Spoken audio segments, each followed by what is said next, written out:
Mga master, pag masdan nyo yung motor na nasa unahan ko. Nagbablog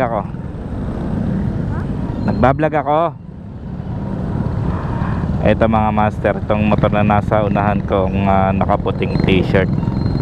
Ang motor niya ay walang stoplight, walang signal light, tapos walang side mirror, lalong lalo na yung walang plate number. Tapos kung makasingit siya, oh.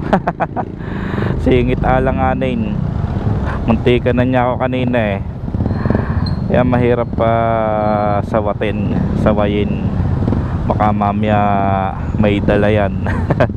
Tapos mayroon palang mission talaga, no, kaya walang plate number. Tapos di clutch bag pa, naka clutch bag,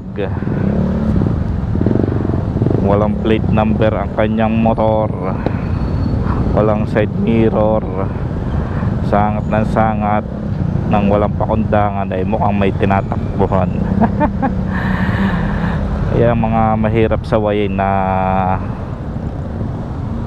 makakasabay mo sa kalsada yung mga pasaway. Sa tingin nyo mga master, ayan o, dapat ganun mga Comelec checkpoint, yan yung mga hinaharang nila eh.